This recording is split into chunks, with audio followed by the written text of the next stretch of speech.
Hey everyone, it's 123 Baseball. We're back again this week.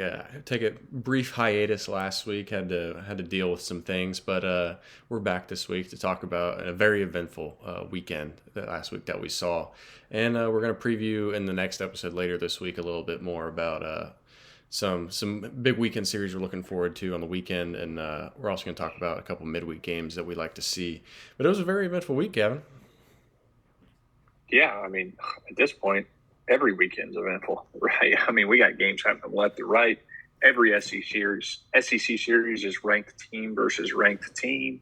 It's exciting. I mean, the further you get into this, the further people start to separate. I would say that the cream kind of rises to the top. Eventually, the more games you play, you get to see, starting to see what it's going to look like. Towards the end of the year. Right now is when you get into the meat of that schedule, and you see where teams are gonna end up. Yeah, I mean we're just gonna jump straight into it with a big weekend series for with Oklahoma traveling to Tuscaloosa to take on the Crimson Tide. Alabama comes away winning that series 2-1. They win Friday night, or wins Thursday night, drop Friday night, win Saturday.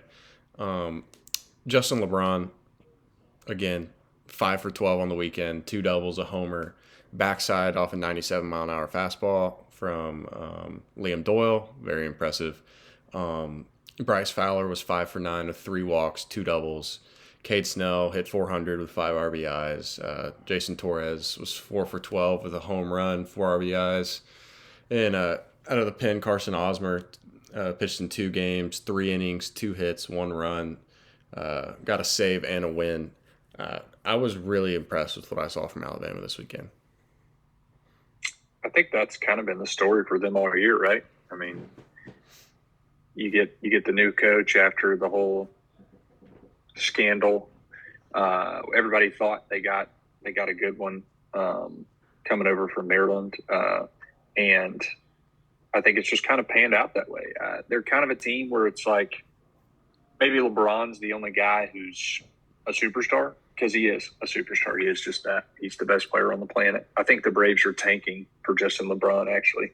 But no, I think that the competitiveness they've come out here, Oklahoma, great start to their first year in the SEC. I mean, I think they've exceeded everyone's expectations except yours. I think you nailed that one at the beginning of the year. Kyson Witherspoon's been great all year. He probably had his worst start against Alabama, I would guess. But Bama's just solid, top to bottom. You're getting competitive at bats. They've got a couple arms with some big time stuff. Although Riley Quick didn't throw this weekend, he was out hurt. Not really sure what he's nursing there, but for Alabama to take that series from a top 10 team in Oklahoma, who's been playing just about as well as anybody, without maybe their best arm on the mound, is impressive. It's impressive, and I'm excited to see what the Crimson Tide are going to do. Going down the way. How do you hold up? Not just through one or two or three weekends, but through 10 weekends, and then the tournament, and then the end. Have you got enough pitching to go all the way? Is there enough guys, other than Justin LeBron that are gonna do it for you in a big time moment? And I think Alabama's playing pretty well so far, and I think they found a couple guys that are going to help them out, make a pretty deep run this year. Yeah, it was a little bit of a scare there too for LeBron in Game 1. Backhand ball, rolls his wrist over.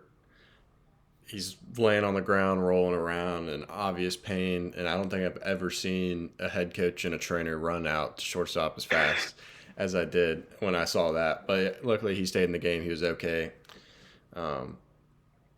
Yeah, no, it was great. We're going to stay in the SEC, move to Auburn and Georgia. Georgia with a loud weekend against Auburn. Trey Phelps didn't play with a hamstring injury, and Georgia didn't skip a beat in the lineup with him out. Brian Curley, they finally found a starter, and he's been very good for Georgia. I mean, I was impressed with what I saw from Georgia. I mean, Mike Wazowski didn't even hit a home run this weekend for him, and I mean, he leads the country in homers. So, I mean, they found runs throughout the lineup without their best two players arguably really much doing much, and finding an elite starter, I think could really turn the tide for them. I mean, you throw him out there on a Friday night. I mean, he's going to compete with anybody in the country. He throws 100. He's got nasty off speed. His intensity on the mound is unbelievable. Like the guy's flipping his glove all around the field. He's sorting people and just strutting around the mound. That's what you want. I mean, I think it comes at a perfect time for Georgia. They've got two big weekends. I mean, they travel to Texas this weekend, and that's going to be huge for them. But yeah, no, I'm really impressed with Georgia also. Yeah, I think the kings of the transfer portal are doing it this year. I mean, 28-2, you're 8-1 in the SEC, right?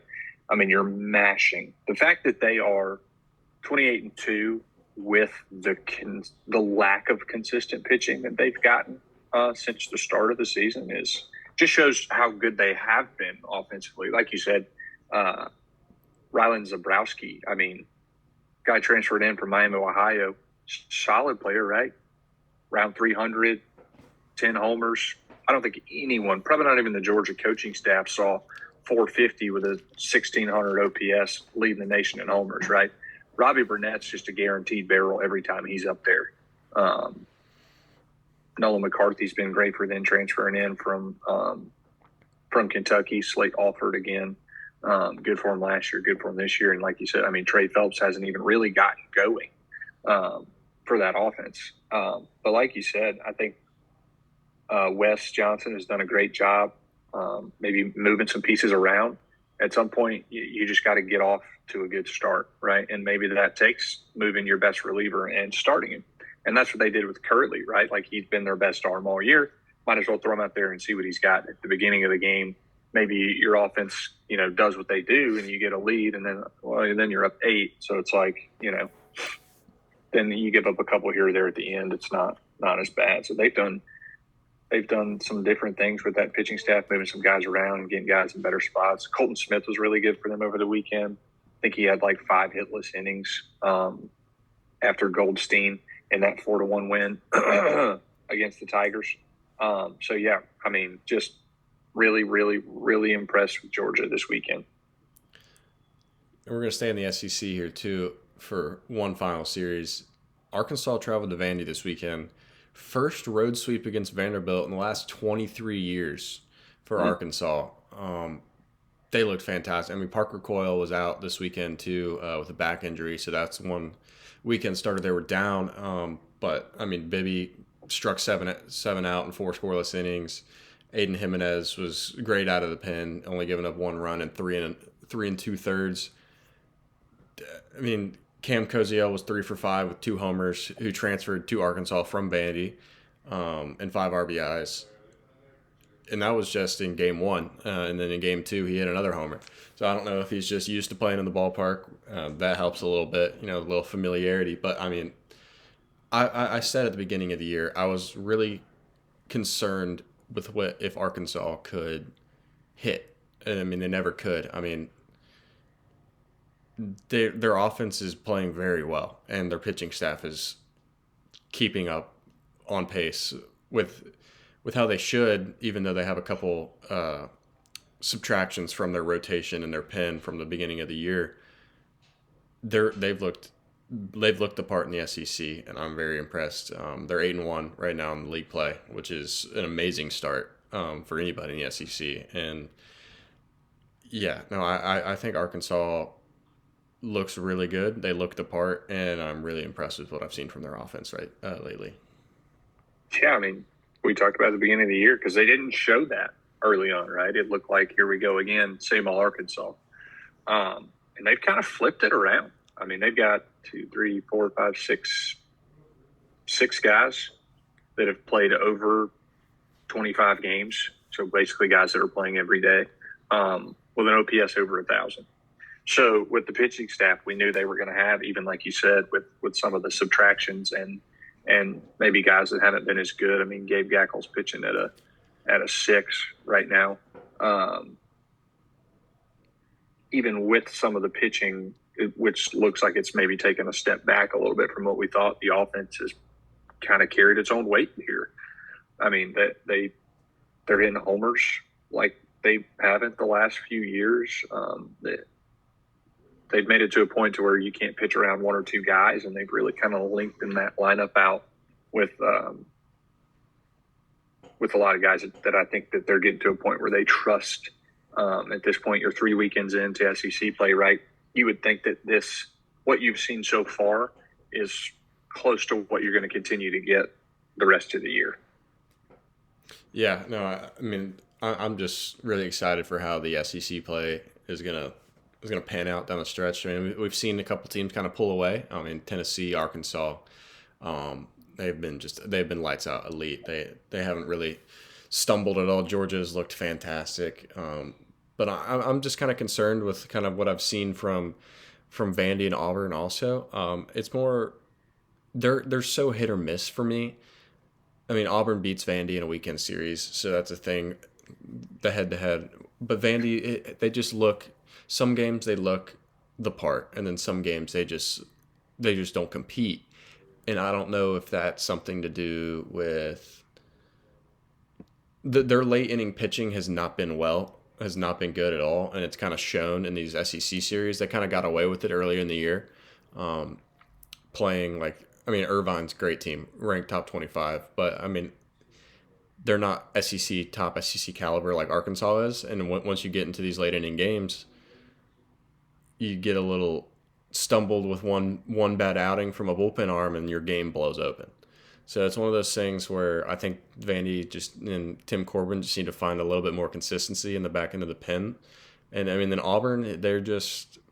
I mean, you just run into an absolute juggernaut this weekend. I mean, there's not much you can do. You're up 3. You score 2 in the top of the 10th inning, and then give up 5 without recording an out in the bottom of the 10th to get walked off against Georgia. And that's one of those things where it's like the game's right there, and they just let it slip through their fingers. And I feel like they do that so often.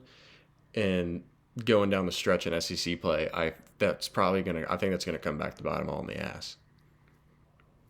Yeah, I mean, look, when you go to play Georgia, I think the 4-1 game in Game 1 on Friday night is probably an anomaly, right? You're usually not holding that Georgia offense to 4 runs. So I guess what I would say is in itself that's pretty impressive, but you can't expect to beat Georgia that way. I think what I would say is maybe neither one of those teams necessarily has maybe star power's the wrong word, but it's just kind of seems like, a couple guys maybe that are pretty solid, and then maybe it's just not that next level. And at that point you can get exposed in this league. Right. Well, I would contradict that with saying, I mean, they have the star playing guys like Ike Irish and RJ Austin just haven't been playing how they should be playing. That's probably what it is. You just named 2, one from each team. So it's like, if one guy's not going, then what? Right. Like when it's your guy and he's not going, like, have we seen Justin LeBron have a bad weekend yet? No. Okay. So when that guy doesn't have a good weekend, who steps up, right? I think the Auburn pitching staff is kind of hit or miss. What you're going to get, Cade Fisher's not been really all that great, and I know they thought that was going to be a big addition in the portal. Sam Dutton's been pretty good transferring him over from LSU. I mean, a 3-1 and 7 starts is pretty solid. A couple guys in the bullpen have been okay. Christian Chatterton's got 7 starts though at over a 6.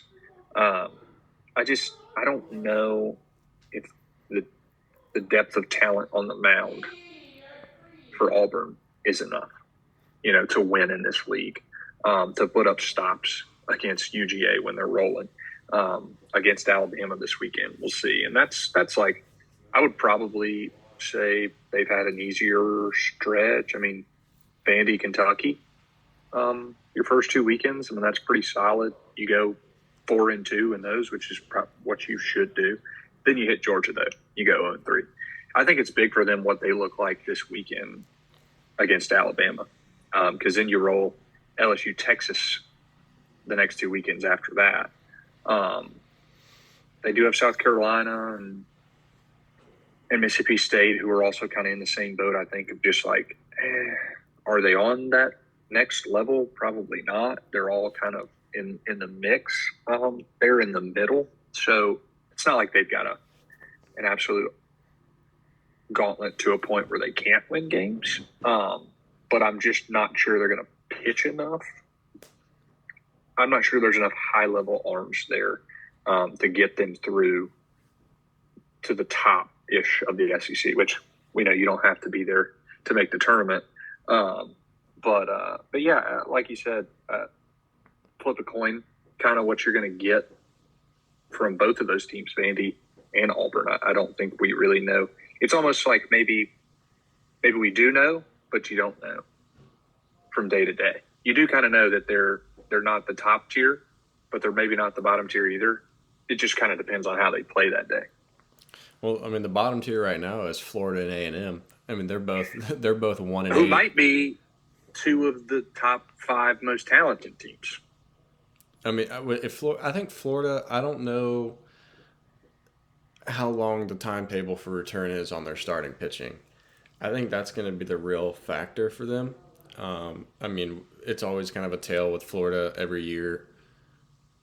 They got 4, 5, 6 guys in their pen, and they will just run them into the dirt. And you kind of got away with it because you had Hurston Waltrip, Jack Caglione, Brandon Sproat. That was your weekend rotation one year.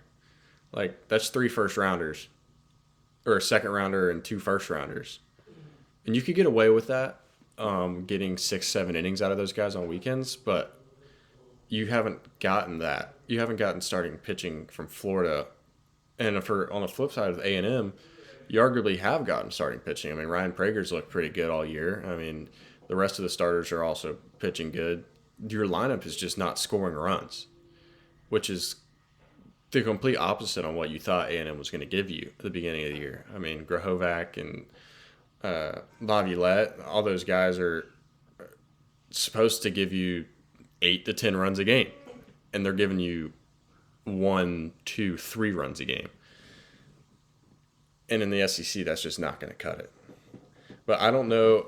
Let me ask you this question. If you were to pick one of the two to make the NCAA tournament right now, who would you pick?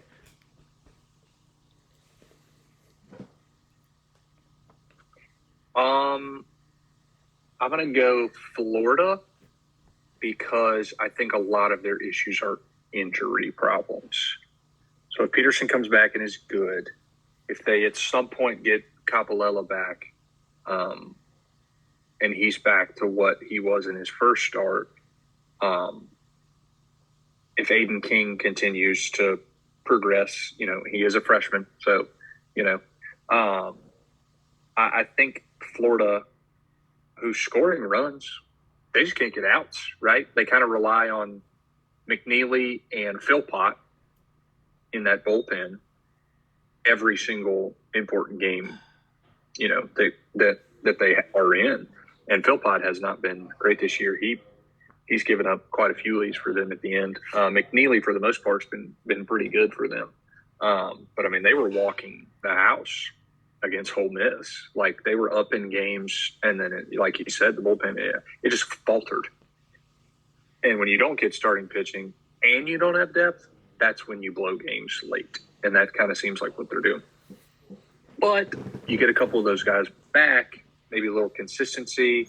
We know what Sully does year in and year out. They make the tournament every single year. They pretty much go to Omaha every year. So I know that's a bad, high expectation, but that is the standard there, no matter what happens. I mean, last year they sneak in the tournament and, they still go to Omaha, right, because they get hot and they know how to play in the postseason. A&M is just not good. Like, I don't know what's going on there. And like you said, their pitching has been great all year, and the offense has been non-existent. Well, the script flips this weekend, right? They scored 9 and 11 in the first 2 games, 5 on a Sunday, but, probably not enough. But then they give up 7, 14, and 10 to Kentucky, right? And nobody's really sitting here viewing Kentucky as the top of the league. So I just don't think A&M's got anything left in the tank. There's a glimmer of hope for Florida with the injuries if they get some guys back, um, which I believe Peterson threw this past weekend. Um, don't quote me on it.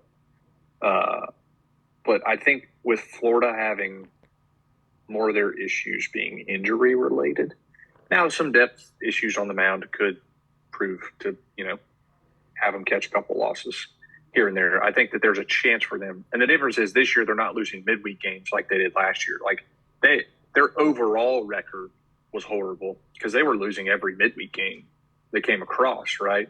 I mean, they're 19-11 right now, but they're 1-8 in the SEC. So you're 18-8 outside of, or 18-3 outside of the SEC.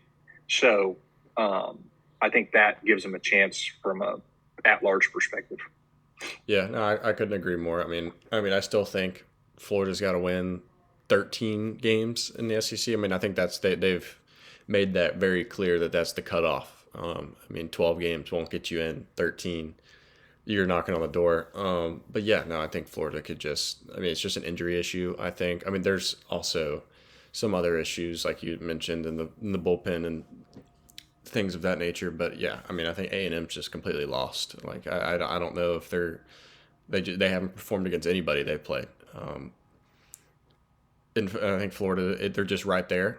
I think, and if they can get their two guys back on the bump, starting late in SEC play, I think they could definitely make a deep run in the SEC tournament for sure if they can make it. But yeah, no, I think that's their main issue, and I would have to agree with you. I think Florida has definitely the best chance out of the two. Peterson did throw this past weekend. He threw game one of the doubleheader.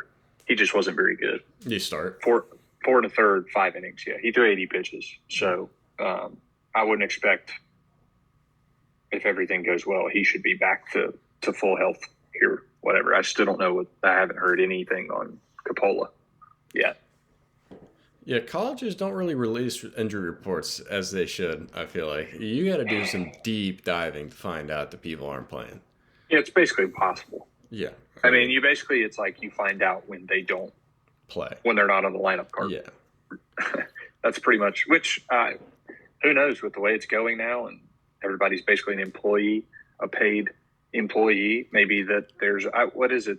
Is it the Big Ten that requires injury reports? I'm not sure. Football? In football, yeah. No, I think it's. Yeah. I think the Big Ten and the SEC do. SEC too? I think so. Yeah. Which means most conferences won't be behind that. Everybody just follows what those two conferences do. Well, actually, I take that back. I don't think the SEC does because I remember they release injury reports on the Tuesday of the week, of the week. And I remember Nico Iamaleava for Tennessee going into the Georgia week was listed on the injury report as like a limited participant in practice. Game time decision. Yeah, but he played, and it wasn't like anything. But I don't know if they have to or not. The Big Ten definitely, I do remember seeing something on that. I'd be way more confident with the answer being the Big Ten than the SEC. But we're going to move on to the ACC. Big series from Clemson and Georgia Tech this weekend. Clemson wins game one. Georgia Tech absolutely demolishes them in game two, game one of the doubleheader on Saturday. And then a very close game two of the doubleheader. But Clemson comes away with the series win. I was really impressed with Bailey in his first start. He started game two of Saturday's doubleheader, his first start of the year. Goes 6 2/3 with 7 Ks and only allows 1 run against that Georgia Tech lineup. Clemson's starting pitching has been, I don't know if I have an appropriate word to describe what it has been all year. It's not been good. There's been a lot of kind of mix-ups with the Sunday roll, and they might have finally found their guy. Their original Sunday starter he did come out of the pen and he threw well. He started the midweek game against Presbyterian this week.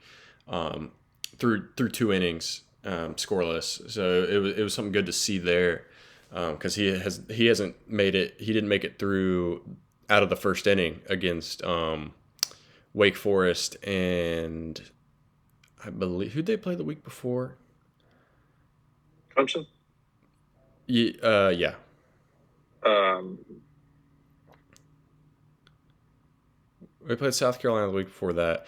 Anyways, he didn't make it out of the first inning against either of those two teams on his last two starts. So they moved him. They Notre had him, Dame. Notre Dame, yeah, It was and horrible. Absolutely horrible. and they had him starting in the midweek game against Presbyterian, and then he got out of the first inning. I guess that's a good sign, and they only threw him two to, I guess, have him ready for the weekend series. But yeah, Bailey came in and was fantastic. And then Malstead has been absolutely dominant out of the back end of that bullpen. I mean, he's got 8 saves already, which leads the country. But yeah, I mean, Clemson, Cam Canarella's kind of finally turning the tide a little bit. He's playing a lot better than he started out playing. But yeah, I mean, Drew Burris is still unbelievable. We've all known that home run he hit was still going up when it cleared the net. If you've ever seen Georgia Tech's field, there's like a 40 foot net in the outfield because the practice facility for the football team is in left field. He cleared the net, and it was still rising when he hit it down the left field line. I think it landed on top of the IPF over there, which is unbelievable. He's a sophomore. He was a lead as a freshman, but I digress. I still think he's better than LeBron. Don't let Callaway get going on that one. But yeah, I mean, I was impressed by both teams. Georgia Tech played well. They played 2 really close games Friday in the second game of the doubleheader. I think Clemson's lineup is just too good. And then you finally find a good Sunday starter that keeps you in a game. And I think the final score was 4-3. I mean, you finally find that third starter that can limit runs. Because usually, I mean, Sunday games are absolute score fests. I mean, you're running low on bullpen arms. Your third best starter. But, I mean, when you get your third best starter go 6 2/3 and giving up 1 run and striking out 7 against Georgia Tech, that's impressive. So, yeah, I mean, I think if Clemson, I've been high on Clemson all year. I think they're really good. But if you can find 3 good starters in ACC play, I don't think anybody's going to beat you. But, I mean, yeah, I liked Clemson this weekend. They got it done. I was also really impressed with what I saw from Georgia Tech also. Yeah, I mean, Georgia Tech, had no expectations basically from the media or anything like that. They weren't picked to finish very high in the ACC, and they'd come out and kind of proven people wrong. They played really well, really, really well this year. We talked about it in the preseason, right? Like, they always had guys that had good stuff. It was just how do you put it together? And they've been getting pretty decent starting pitching. Couple of guys in the bullpen like Mason Patel and Jalen Payton, a couple of Sun Belt transfers, getting it done for the Yellow Jackets out of the bullpen. But no, I mean, winning a series on the road in conference is always big time. And Clemson got it done. Georgia Tech won big in game 2, and the other 2 games were close, but Clemson found a way to win them. And that's kind of what they do. We saw them do it last week against Wake Forest, right? It's just they're gritty, and they're going to find a way to win. And that's what Eric Bakwitz's teams have done, since he started coaching.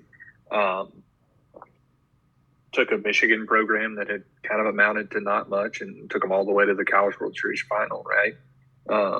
It seems like Clemson's going to be one of those teams who kind of starts in the middle back half of the top 25 every year. And then once the lights come on, they're better than everybody thought they were going to be, right? I mean, Cantarella's a big name, obviously.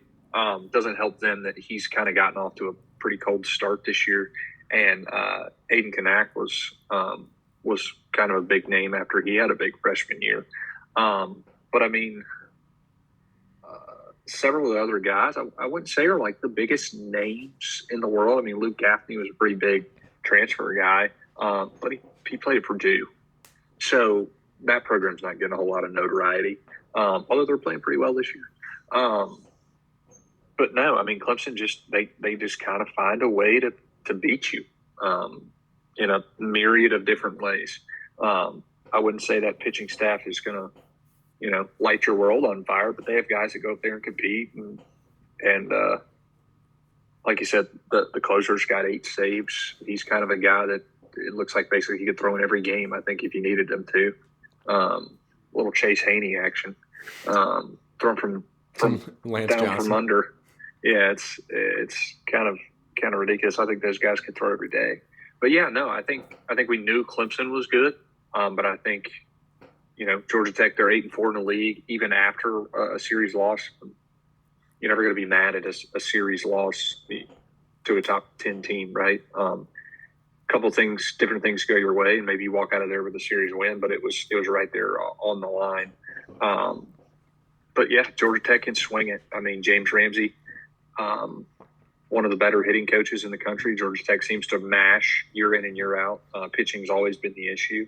They're going to see what they can do with Danny Hall announcing that he's hanging it up after this year. I would imagine Ramsey gets a pretty decent look at that job. Probably why he hasn't left yet. Right there in downtown Atlanta, it's got to be one of the better jobs in the country, just from a talent acquisition perspective. The state of Georgia is just loaded. Atlanta is loaded. I just want to take a second just to shout out Kyle Odise, transferred from D2 Augusta, right? I mean, him and his cousin, Alex, from Florida State, Lodise, have got to be maybe the best combination of cousins ever to play the game together. I mean, Kyle's transferred over from D2. Like I said, he's hitting 386, 496, 842 is what he's slashing. That's about a 1339 OPS, 12 homers, 14 doubles, right? Just as many Ks as walks, 7 stolen bases. Pretty good, right? Well, how about his cousin, Alex Lodise at Florida State, hitting 466, OBP 508, slugging 871, over 1,300 OPS, 11 homers, 10 doubles, 2 triples.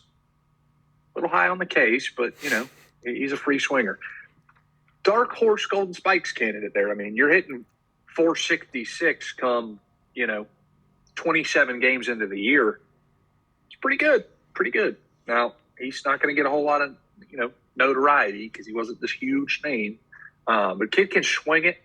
Don't really know why Florida State didn't try and go get Kyle, too. Get the twins playing together. He probably wanted to play shortstop, whatever. But he's swinging it for Georgia Tech. That lineup up and down can swing it.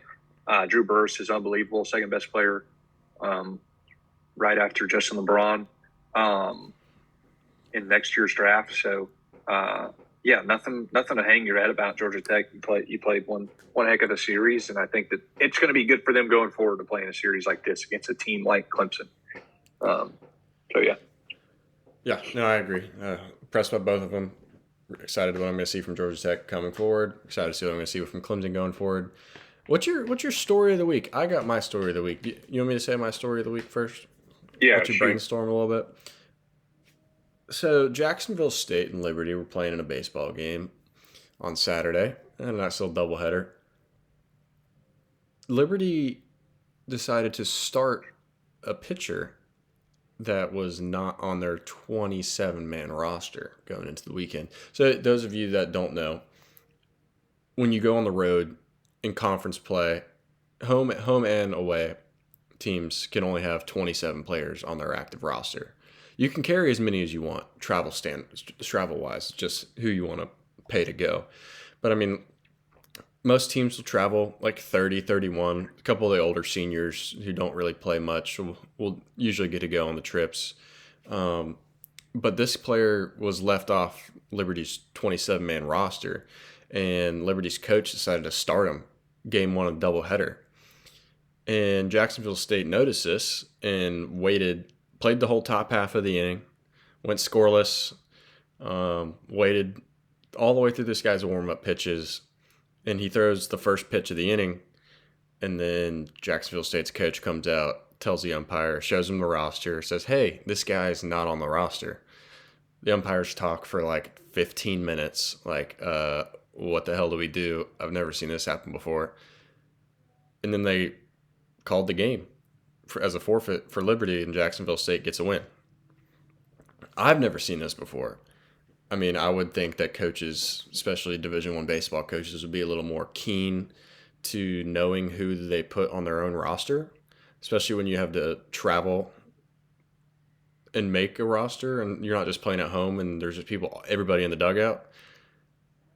You've got 10 less players you're taking with you, usually, and you still mess up.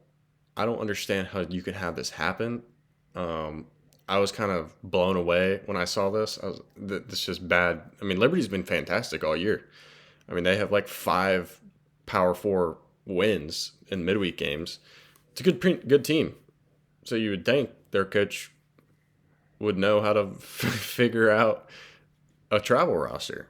I mean, what do you got on this?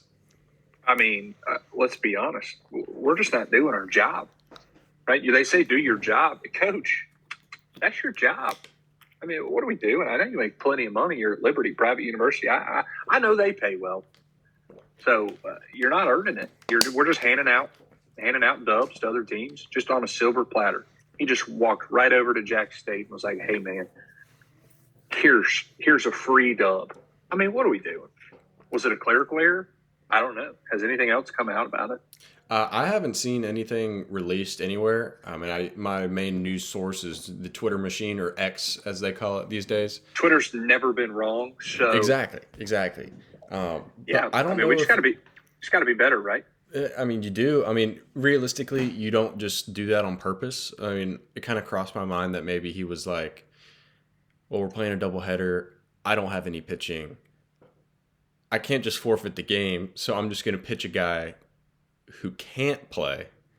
Hopefully they catch it, so I save arms." Well, chestnut checkers action? Is that what we're doing here? I mean, that's a thought that crossed my mind, but that's something you just don't do. Like, you don't just give away a game. Like, your offense could score you 25 runs. You never know. Like, you never do that. But yeah, no, that kind of threw me away a little bit. And I was very confused when I saw that, how you mess up. You didn't think that you would ever have to see that, right? You wouldn't think you'd see a coach just give away a win, right? No, not at all. But, it happens, I guess. I guess a couple things. Did you see A&M's coaches and Kentucky's coaches getting into it over the curfew thing? The curfew thing? I think it was a 4:30 drop dead time. Yeah, and we're using stalling tactics because they were down 5, weren't they? Wasn't it like 10-5? Yeah, something like that. Let's all be grown-ups here, right?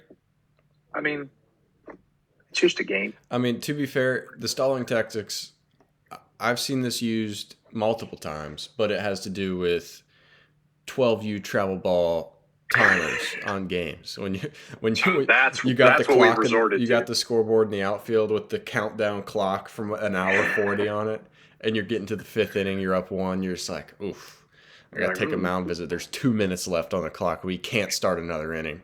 Yeah, we got to just roll this out. I got no arms left. Yeah. Send the catcher out, send the coach out, send the shortstop out. Yeah.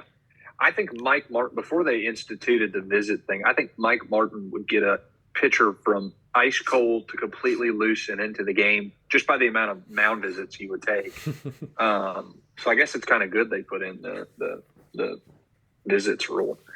But yeah, I thought that was kind of a wild thing. Pretty wild. Also, Virginia Tech's coach, did you see his quote from over the weekend? They had a big weekend, swept Wake Forest. I saw that they swept Wake dropped out of the rankings, but no, I didn't see his quote. Right, quote, head coach of Virginia Tech. Our guys are good. Wake Forest has good players. I think we have better players. After last week, I keep saying it. I know a lot of people don't believe it because we don't have Florida State written across our chest. Oh, no, I saw the last – I did see that. Coach, keep our name out of your mouth. I mean, grow up. What are we doing? What are we doing? But is he wrong, though? Odd. I mean, no. Maybe. All right. Well, you're telling me, let's just say Florida State and Virginia Tech have equally talented rosters. They have the same exact players. Who's ranked? Impossible. Who's ranked higher, and who's getting more national publicity? Florida State or Virginia Tech? The answer is Florida State, and I know why.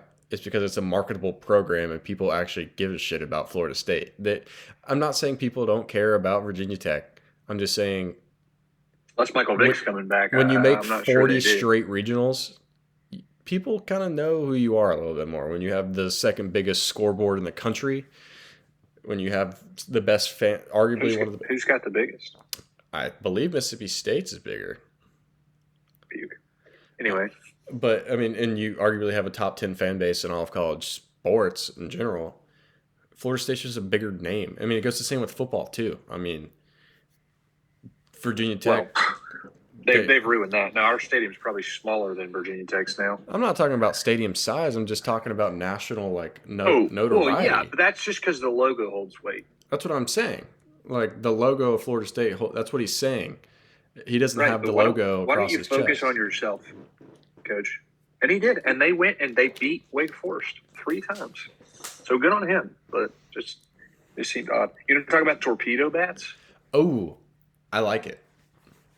because I'm so confused. A, how has this never come about before?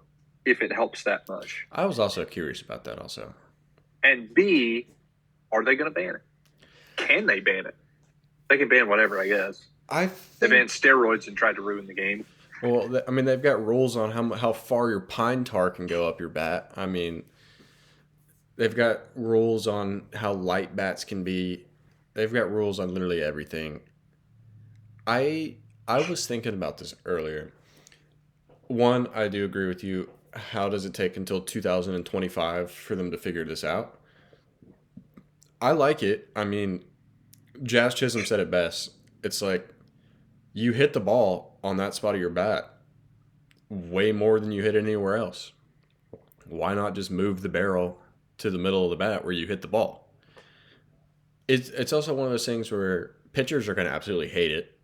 One. Two, is it going to be something to where games are going to be 15-13 and it takes 4.5 hours to complete? That's one of those. I think that's when Major League Baseball is probably going to decide to step in and just be like, hey, like, it's kind of ruining the game. Like, I like baseball. I don't care.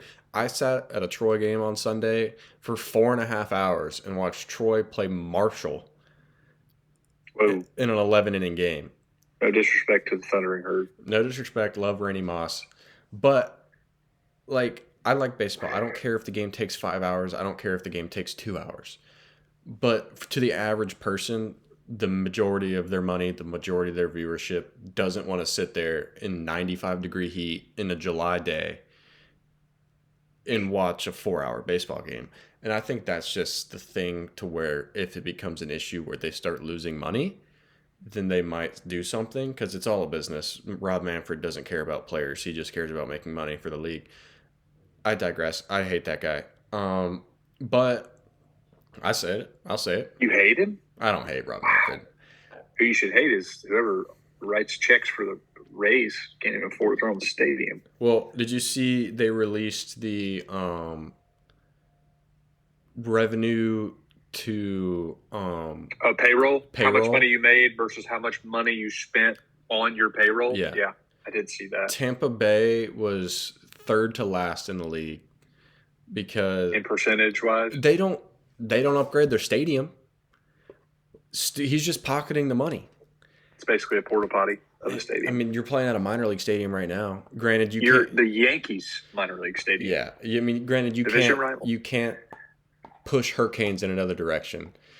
But when you cancel your stadium renovation project and you decide, hey, we just got $900 million in money to build a new stadium, and you're just like, nah, I'm just going to cancel it because I don't care about fans and I don't care about people wanting to come pay money to watch my team play. I just care about making money. That's all he cares about. There's a lot of owners like that in the league. The Mets owner, quite the opposite. That guy's Guy's doing paying it the right way. that guy's Spend as paying Juan much money Soto as possible. $750 million. If I was a multi billionaire, the Braves would be the best team on planet Earth. So I respect it. I respect it. Yeah, I don't know how much money the Rays owner makes, but I wouldn't put it past him if he just like taped a couple trash bags together and put it on the roof of the Trop and called it a day. No, well, that's what they said. They were thinking about the leading thing that they were going to do was repair it and then re-sign our lease through 2036. Right. It's like the ACC television contract. Let's just lock ourselves into the worst deal possible. Yeah, so I don't know. But back to the torpedo bats. Right, we were talking about baseball bats. Yeah, that's on me. But yeah, no, I like it. I think everybody's going to end up using them by the end of the season, I think. They're saying that there's been a lot of orders put in. What's going to be hilarious is they spend all this money on them, and then the MLB's like, you can't use them. Well, whoever decided to create this is now a millionaire. The Marlins, he works for the Marlins now. I don't know if he created it, but I do know he's an analytics guy. He went to like MIT and like taught at Michigan and all this stuff, and was like, you know what? Academia is for nerds, so let's do sports. So he started coaching at some like community college, I think, and like worked his way up in like a couple years as like a analytics guy for the Yankees. And basically all the Yankees players were like, hey, you have all these analytic nerds, but we don't understand it. So we need someone to break it down.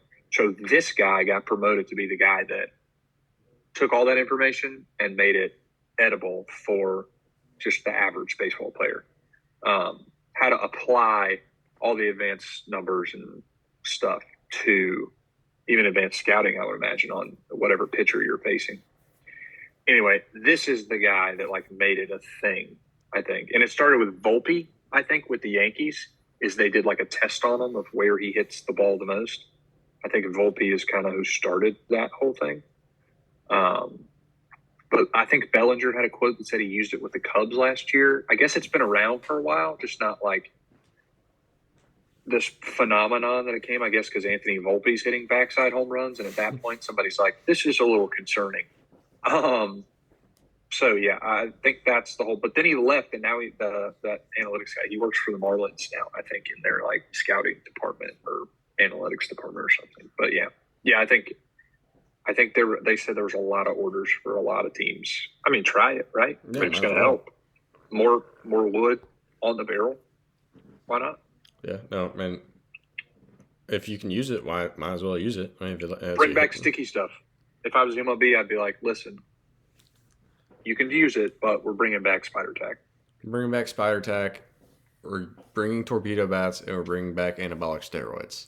If you bring back steroids, there would be so many more people interested in the game. Oh, yeah. I mean, Barry Bonds, that guy hit 753 homers. Allegedly. Allegedly. He still hit the ball. Allegedly. It's all on video, unlike Wilt Chamberlain. It's all on video. Still don't believe that guy scored 100. You're telling me you can record people running off boats on D-Day, June 4th, or June 6th, 1944, and you can't record a guy playing basketball in the 70s? There was a blackout in the area. Didn't happen. Blackout. Didn't happen.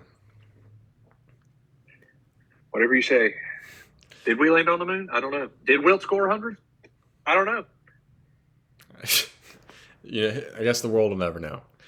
But we're going to wrap up this video talking about a couple of midweek games. Not a big, deep midweek slate by any means, but a couple that just kind of jumped off at me. Texas State's traveling to Texas.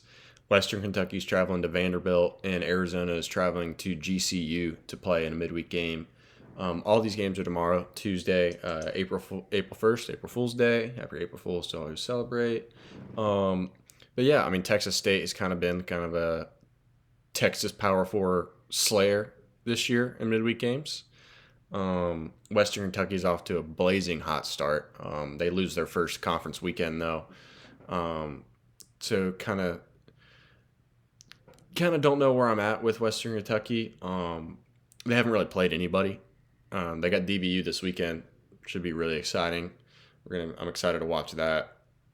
But yeah, I don't know if I'm in on Western Kentucky yet. I mean, everybody, all these people are like, oh, they're 21-3, blah blah blah blah. They haven't played anybody. I mean, they played their first conference weekend. They lost 2 out of 3. They travel up to Nashville to play Vanderbilt. I like Vandy in that one. I also like Texas against Texas State, and then Arizona at GCU. I think Arizona has been playing very well recently. GCU's been playing pretty well, pretty good as well. So, but I like Arizona on the road tomorrow as well. Gavin, what do you think?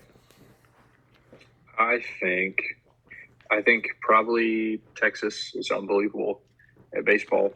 This whole state. So any of those teams that get together and lock horns like that, you never know what's going to happen. Texas loses their best player for the year, but lose out. What was it, broken thumb?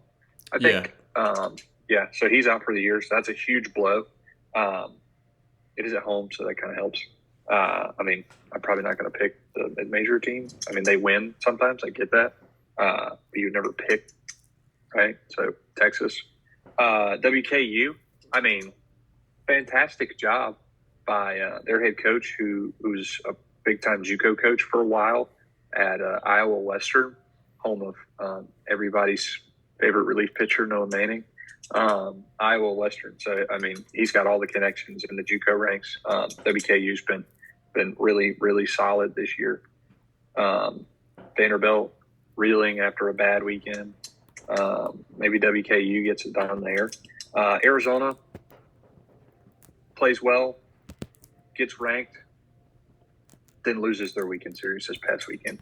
Now I still think they get it done against GCU, but certainly not what you wanted to do right after you get into the top 25.